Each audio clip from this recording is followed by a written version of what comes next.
माओं का सबसे बड़ा सवाल यही होता है कि वो अपने बच्चों को स्वस्थ कैसे रख सकते हैं। बच्चों को स्वस्थ रखने के लिए जैसा कि आयुर्वेद में कहा गया है, आहार ही परम औषध है। एक इंसान 6 महीने के लगातार यूज के बाद श्रुताधारी बन सकता है, यानी एक ऐसा व्यक्ति बन सकता है जो सिर्फ सुनने से ही ज्ञान को अपने अंदर धारण कर सकता है।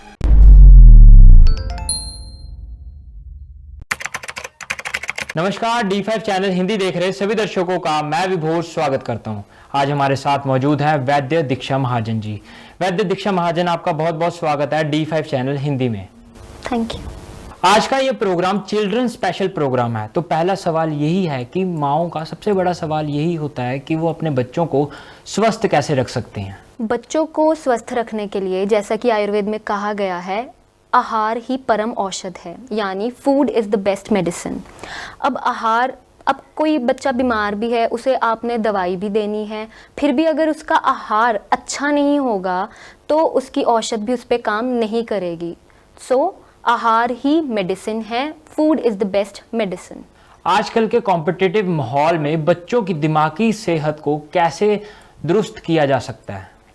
बच्चों की दिमागी सेहत, जिसे हम इंटेलेक्ट कह देते हैं, यानी हिंदी में मेधा कह देते हैं, उनकी रिटेंशन पावर बढ़ाने के लिए मेध्य रसायनों का वर्णन किया गया है, यानी ऐसे द्रव्य जो एक बच्चे की इंटेलेक्ट पावर, उसकी रिटेंशन पावर को बढ़ाने में काम करेंगे।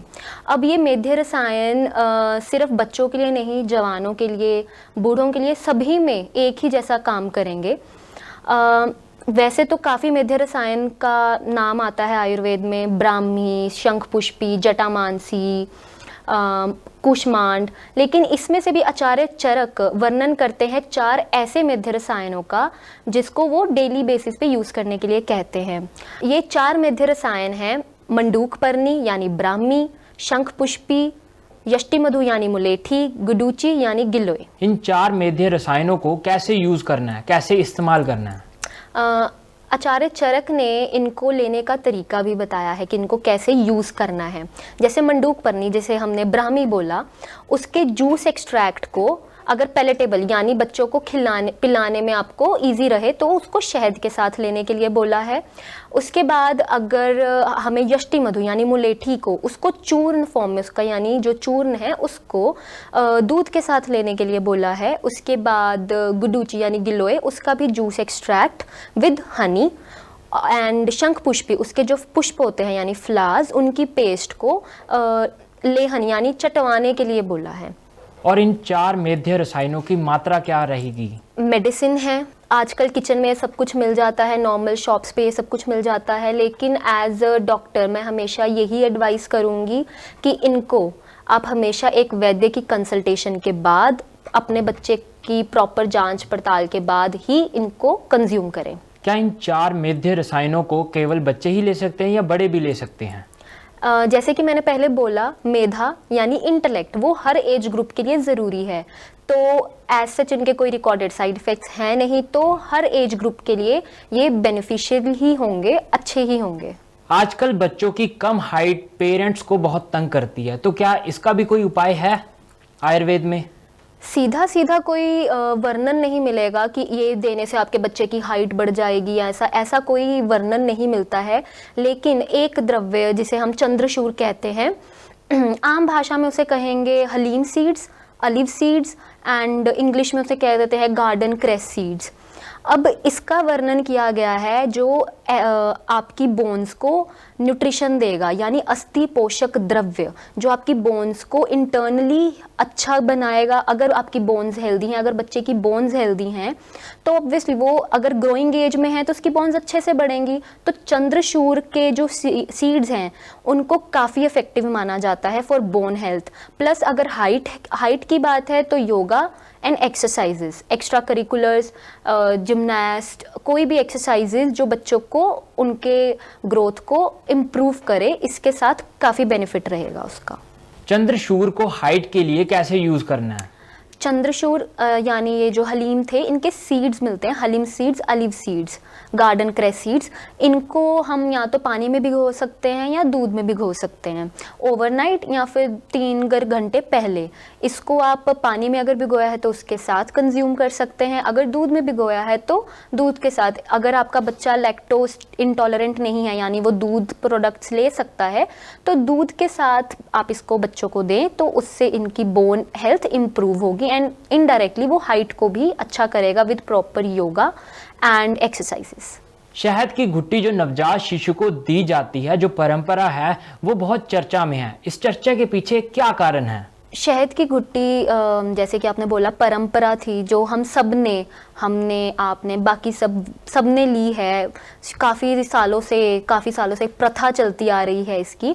तो रिसेंटली अभी डॉक्टर्स ने एक स्टेटमेंट पास करी है, एलोपैथिक डॉक्टर्स ने, कि इससे बच्चों में बोटुलिनम इन्फेक्शन हुआ एंड उसके ऊपर एक पेपर भी आया एंड काफ़ी एक्टर्स ने भी इसको बोला कि शहद से बोटुलिनम इन्फेक्शन होता है, तो उन्होंने अपने बच्चों को देने से मना करा।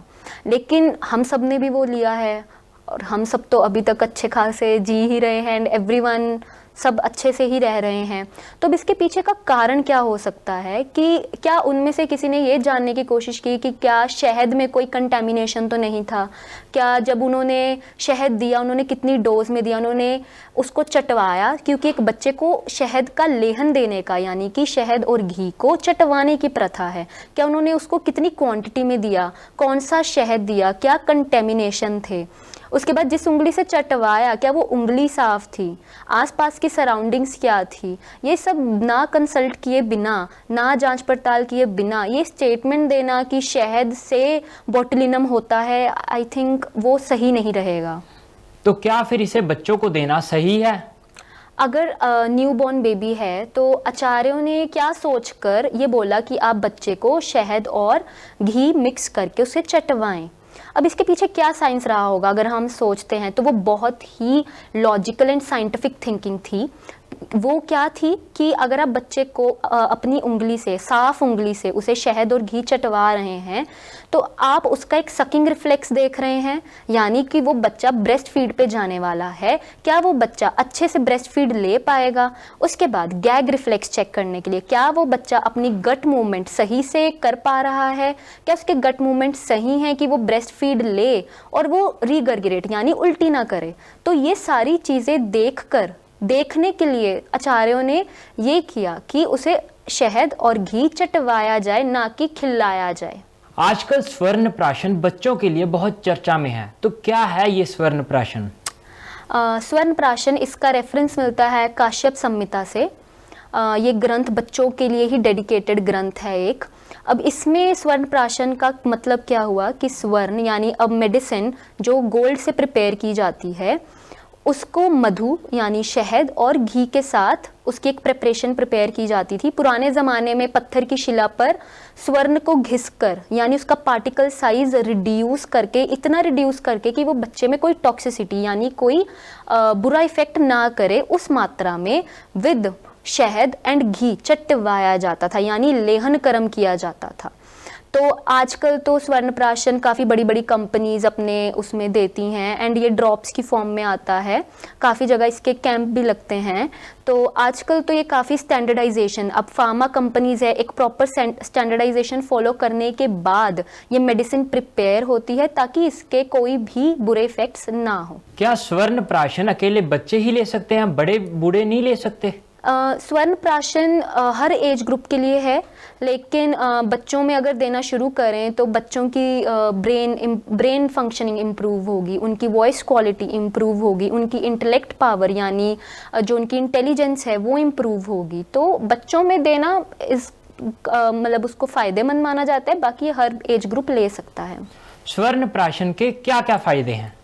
अगर इसके फ़ायदे को अगर एक लाइन में मेरे को समराइज करना हो तो वो ये रहेगी कि आचार्य ने कहा है कि अगर कोई भी इंसान 6 महीने तक इसको लगातार लेता है, डोज वेरी कर करके आचार्य की उसमें एक इंसान 6 महीने के लगातार यूज़ के बाद श्रुताधारी बन सकता है, यानी एक ऐसा व्यक्ति बन सकता है जो सिर्फ सुनने से ही ज्ञान को अपने अंदर धारण कर सकता है। क्या इसे लेते हुए कोई सावधानी भी रखनी चाहिए? देखिए क्योंकि ये एक मेटेलिक यानी गोल्ड की प्रिपरेशन है, तो मेक श्योर कि आप जिस कंपनी का ये यूज़ कर रहे हैं उसने सारे स्टैंडर्डाइजेशन प्रोसेस फॉलो करे हैं, वो किस कंडीशन में दिया जाता है, एंड अगेन वैद्य के कंसल्टेशन एंड वैद्य के निगरानी में ही इसकी डोज, इसका यूज़ करना है। वैद्य दीक्षा महाजन, आपने बहुत महत्वपूर्ण जानकारी दी, आप हमारे साथ जुड़ी, आपका बहुत बहुत धन्यवाद। अगले एपिसोड में फिर मुलाकात होगी, तब तक के लिए नमस्कार।